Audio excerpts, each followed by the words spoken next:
This, ladies and gentlemen, is Trooper Synthesizer by Yonac, and it is absolutely fantastic. It sounds amazing, and it is so straightforward to use.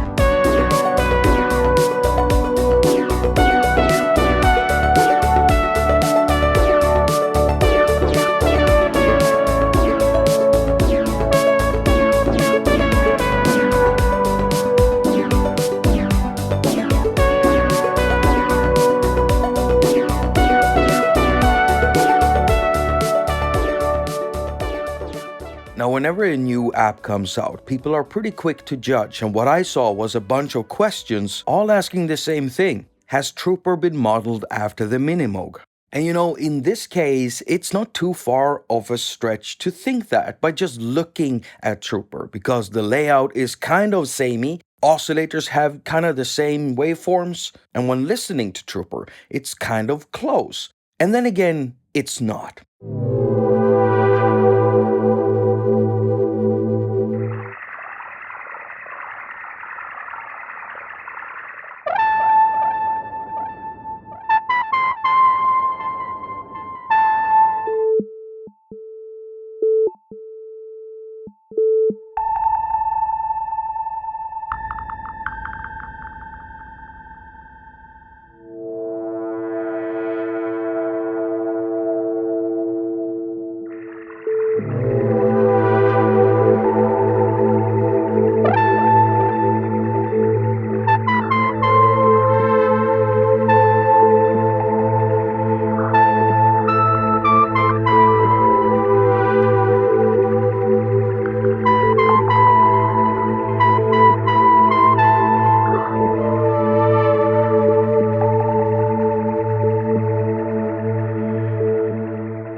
Now, I decided to do a attaQ Docutorial featuring Trooper since Yonac has such a rich, deep app history. They've been here since 2008, and I think it's time we finally get to actually meet the people behind Yonac.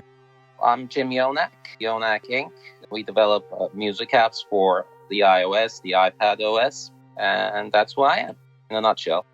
Jessie's my wife. She also helps me run the stuff we do. She deals with some of the stuff that I don't deal with. She's usually the one who gives customer support, and I do the programming, design, the sound part. Now, Yonac has been here since the launch of the App Store, and so it was very interesting interviewing Jim. He had a lot to say, and I asked him about the different challenges that they faced throughout the years, trying to implement new technologies that came out along the way, and I even asked him whether he had modeled Trooper after the Minimoog. And if you stick with me, you'll hear all about it, all the while I show you everything about Trooper Synthesizer. And we're gonna start with the core of the synth. So we start with the oscillator section. Now, the oscillators are all a little bit different because they all have a varying amount of waveforms. First one has 6, second one has 7, and the last one, which is called audible LFO, which works both like an LFO and an oscillator all in one, well, that one has 8.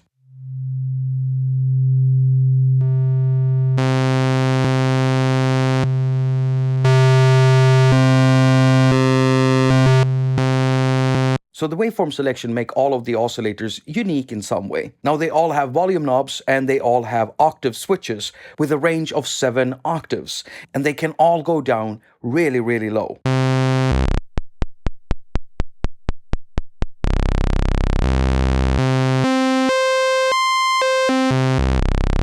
Now, there are some more things that makes all of the oscillators different. The first one is just plainly that, an oscillator. But it does have a noise option here, and it works independent of the actual volume knob of the oscillator.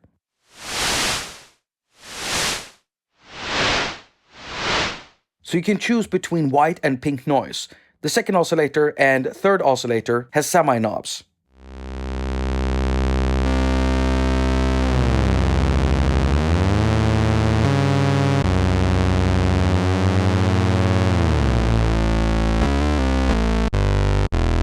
Now you can turn off keyboard tracking for the third oscillator, basically turning it into some kind of a drone mode, which is preferable if you want to use this as an LFO also.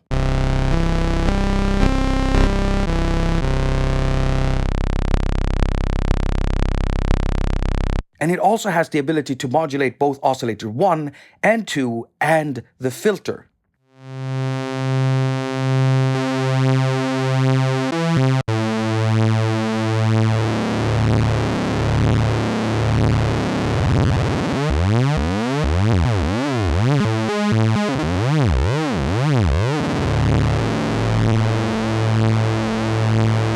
This gives you a limited ability, but still the ability to do some FM synthesis.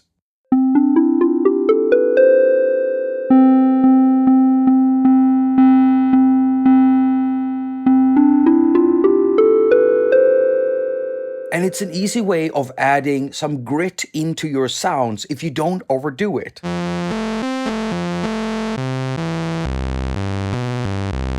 And don't forget about the filter.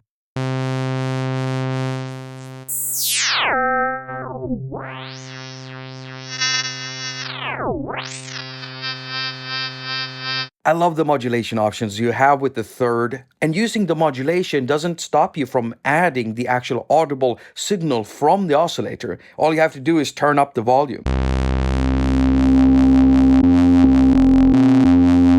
The synth is super fun to work with, and as you can see, there's a lot of synthesis that can be done with a very small amount of controls.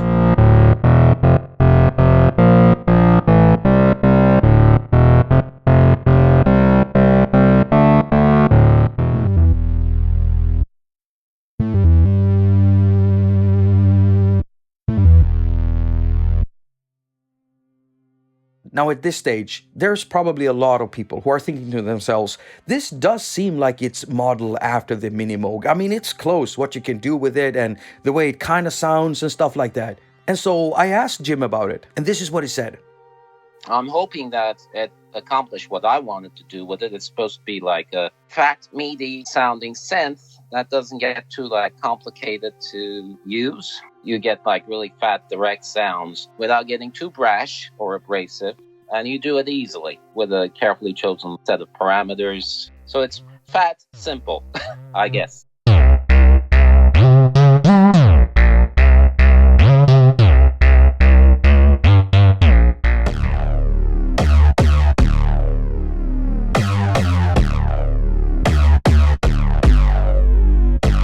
Obviously, it might share some design cues with not just Minimoog, but a lot of other stuff like what ARP did.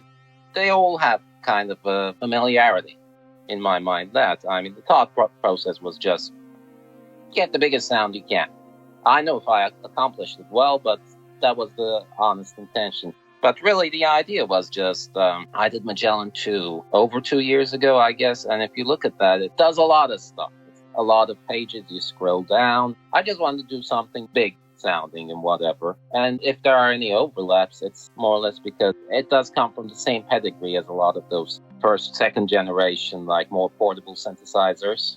He mentioned Magellan 2, and if we look at Magellan 2, we can see that that's a huge synth. So much to do, so much to scroll through, so many menus, modulation options. There's almost nothing it can't do. And if we look closely at Trooper, we can see that it is actually a more compact version of Magellan. We can find the same waveforms in Magellan as we can find inside Trooper. And the first time Magellan came out was all the way back in 2012. Jim has consistently copied himself. So initially, it was modeled after the old stuff, and then he kept working off of that. Now moving on to the filter. The filter is a 24 decibel per octave filter or 4-pole filter. Listen to that sub.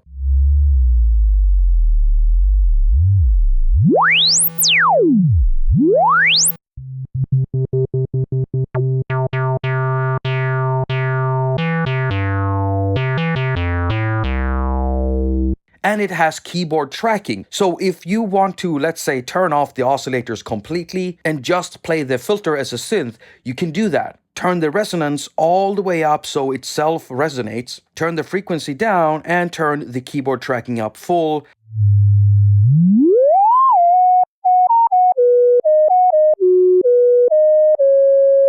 Now add a little bit of modulation from the audible LFO to the filter, add a little bit of noise, and if we add the filter envelope, we're actually going to get a pitching action. Let's turn down the volume because I know this is going to get loud, and let's add a delay to this.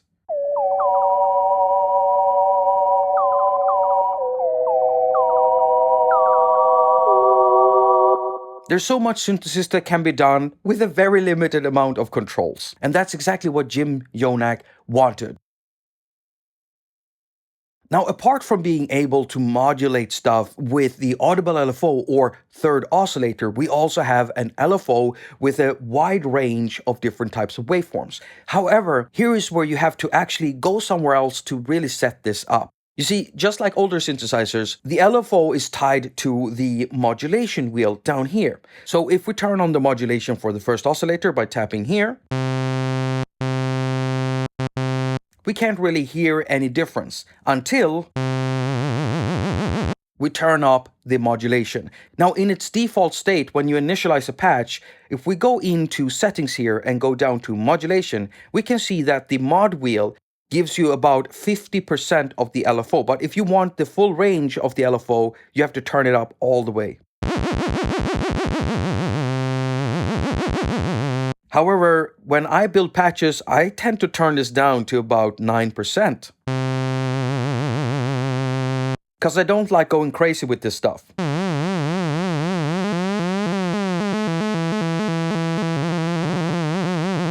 I really like that waveform.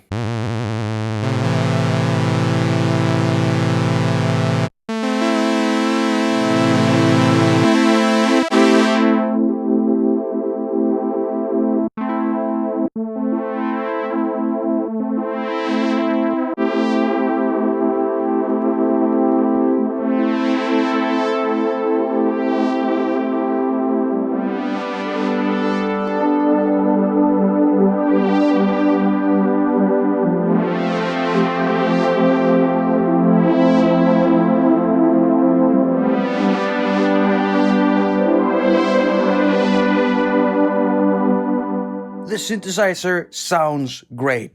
Now, sticking to modulation sources, we have one more. Apart from the main LFO and the third oscillator, we also have a modulation envelope. It's situated right down here in the lower right corner, and it's a full ADSR envelope.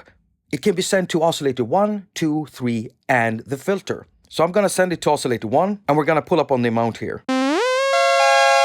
And right now the pitch is sticking because we've got the sustain all the way up. Just pull it down, and now we can start fiddling with attack and decay.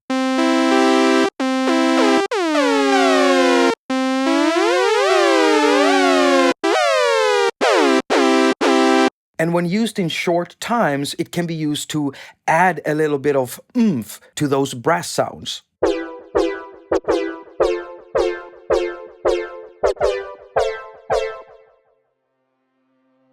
I've been into making music or learning how to play instruments since I was a kid, before I even went to college and did computer science and whatever.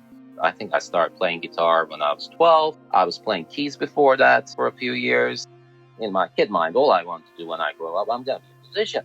But it's difficult, and I'm not good enough to be a musician properly, musically speaking. But there's also stuff like touring involved. It's difficult work. So I went to school and worked at a guitar shop for a while doing IT. I've been using primitive software starting in the late 90s and DAWs and effects plugins to learn how to make music very badly. And then I said, why don't I do this? I'll weasel my way into this somehow, join two things I kind of know and start making music software. So in relation to Yonac, the company, did you start that instantly? Was that planned, or is that something that happened over time?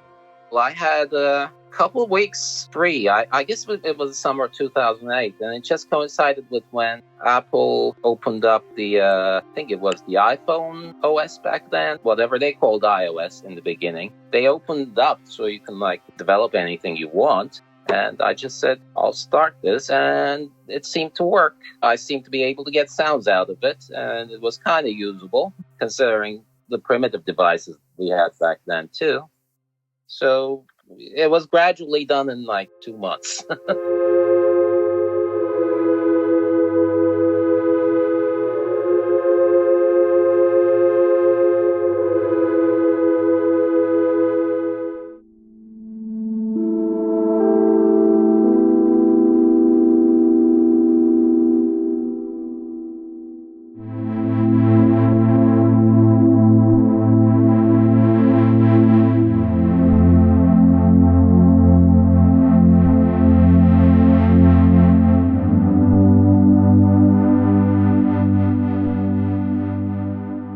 Right, so we're gonna move on to the effects, but before we do that, Trooper Synthesizer, of course, has an amp envelope, an ADSR envelope, attack, decay, sustain, release. And I mean, there's not much to say about it. It's an envelope, right? And then there is, of course, the arpeggiator. And I can tell you, my most favorite algorithm is the input one, because it will read the notes the way that you play them and arpeggiate thereafter.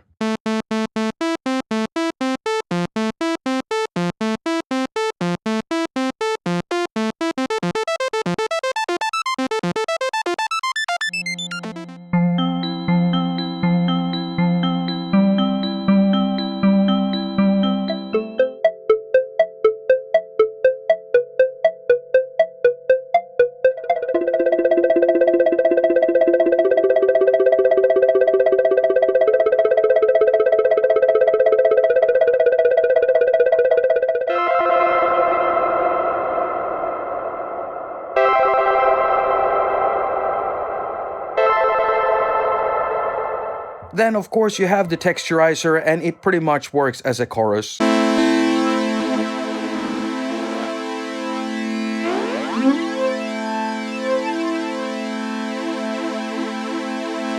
And you have a stereo delay.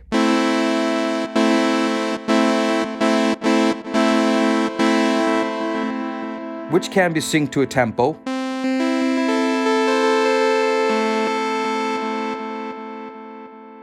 It's really nice to have access to effects inside synthesizers, and especially choruses and delays, because it kind of doubles up what you can do with a synthesizer. Like in this case, where I made drum sounds, I used these two effects to simulate a resonator chamber. The trick is to use really short delay times.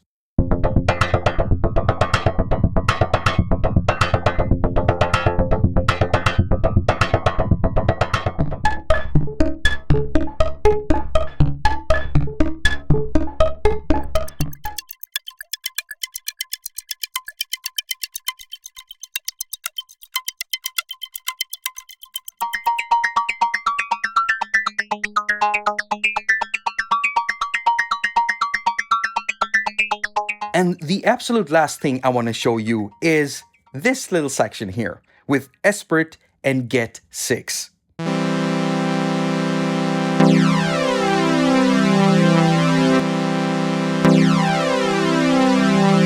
As soon as you turn that on, you get that Yonac oscillator multiplier feeling.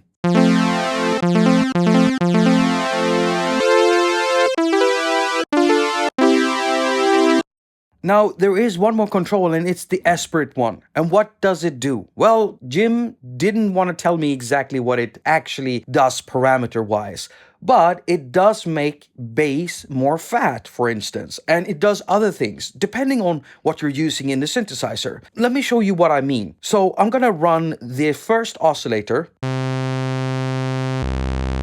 at this octave, a sawtooth waveform, and I'm gonna turn up Esprit. Listen closely.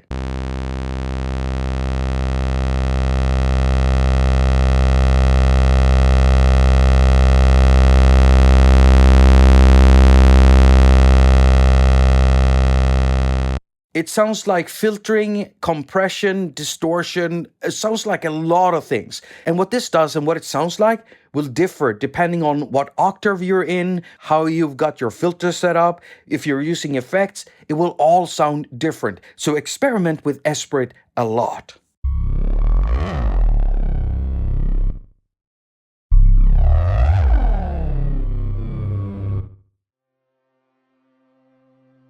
So I'm curious, what was it like developing apps in those early years? The first challenge I encountered was resources were thin on the actual devices, memory and CPU.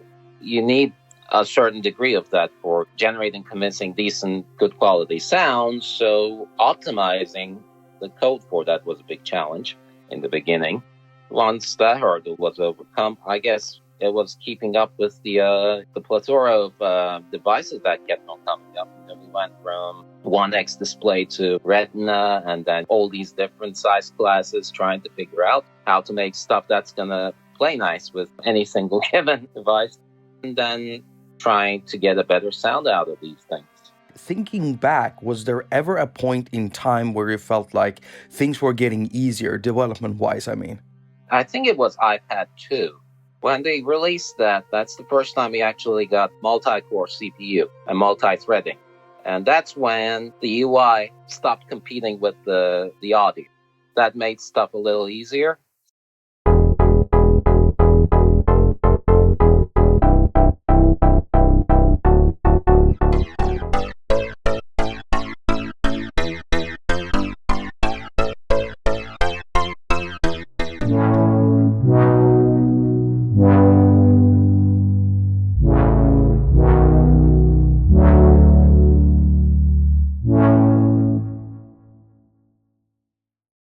Now, Trooper can get very, very loud very, very quickly, and it's easy to distort the output. And when the output is distorting, it will show you that with a little red dot blinking right beside the main volume control. But I want to demonstrate how quickly it can go very, very loud. So we're going to use one oscillator.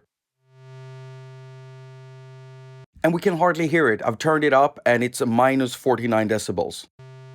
Now, the first thing I'm going to do is turn it over from poly to mono. We got a jump in volume there to minus 43. Now I'm going to turn up Esprit a third of the way. And we're at minus 29 decibels. Next, I'm going to turn on Get 6, and now it's going to get very loud because it's a voice doubler or a multiplier. Minus 19 decibels. And next, we're going to turn up Texturizer. And now we're at minus 13 decibels, at least on the left channel.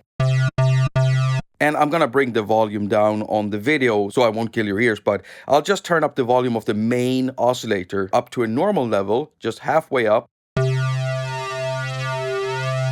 And we're getting a pretty fair amount of distortion. So keep this in mind when working on patches inside Trooper. So this is what Trooper looks like in a standalone mode. However, most people will probably be using it like this as an AUV3 plugin.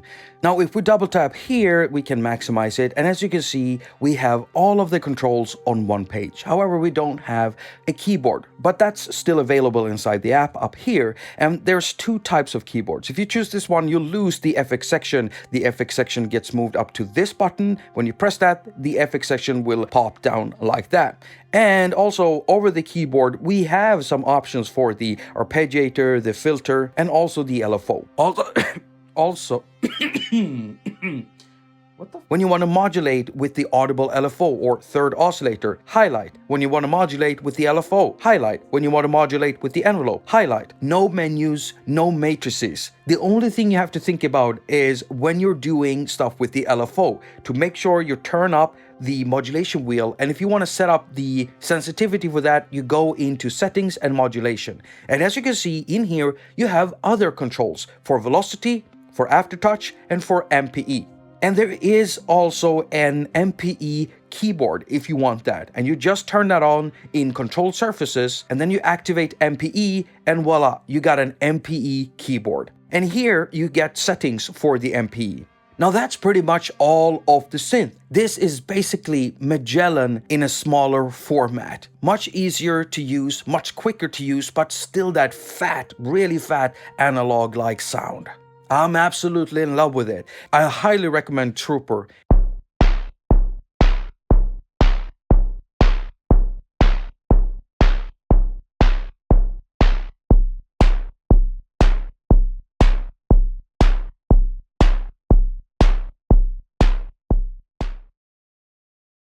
So you've been doing this for 14 years, and it's a long time, and a lot of stuff has happened over that time. So many new technologies, so many different ways we're using apps now compared to 14 years ago. So what has been like the hardest thing to deal with when it comes to adapting new technologies? When Audiobus first came out, that thing was very, very easy to integrate. I mean, those guys really did their homework. They really did a great job. AUV3, it did require a certain amount of recoding and whatever, because I've been doing this from the beginning. Some stuff just makes it work better when it's like native iPad, native iPhone, standalone. It makes it more efficient, robust. And then it doesn't play well in like extension context, which AUV3 is. In AUV3, you're actually very limited with what you can do. Your frameworks have to go through these check marks because security issues, I guess, because you can just like leak into whatever app's hosting you and start doing shitty stuff to it. It's a much more limited playground. I mean, that had its challenges, but hopefully it's overcome by now. Nowadays, it's tried and true.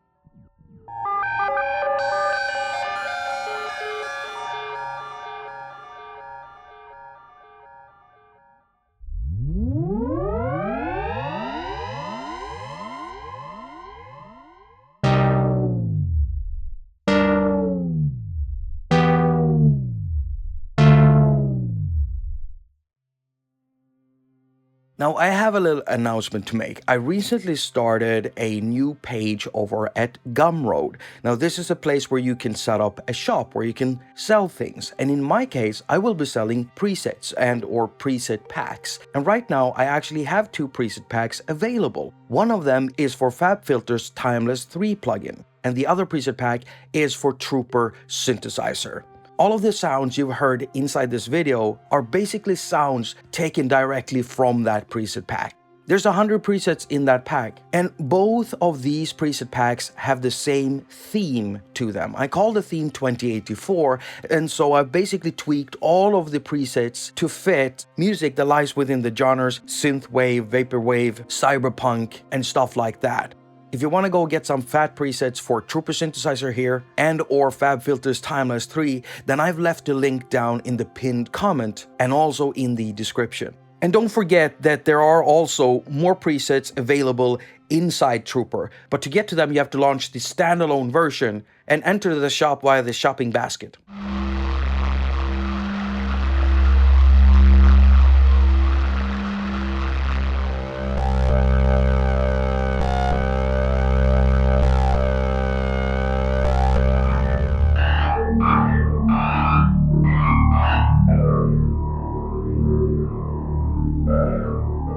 So while I'm rounding this video off, I'm gonna scroll through Yonac's app history in the background, and I'm sure that a lot of you are getting some nostalgia kickbacks, and for those of you who don't, I don't know how to finish that sentence. Now, if you support the work I do here on the channel, and if you like these hack attack docutorials, then why don't you give me a thumbs up? And if you don't want to support the work I do here on the channel and you don't like me, well, what can I say? I don't much care for you. Now, if you want to support me in a financial way, then you can always have a look at my Patreon. If you don't want to do that, I've got PayPal. You can also check out my music and buy some of that. It's getting old now, but if you've never heard it before, then it's new to you, and that counts for something. Also, make sure to check out my Gumroad page for some fat presets. Now, if you don't want to do any of that monetary stuff, that's fine too. As usual, I wish you a very productive week. Now go finger all of your stuff and have a lot of fun doing it.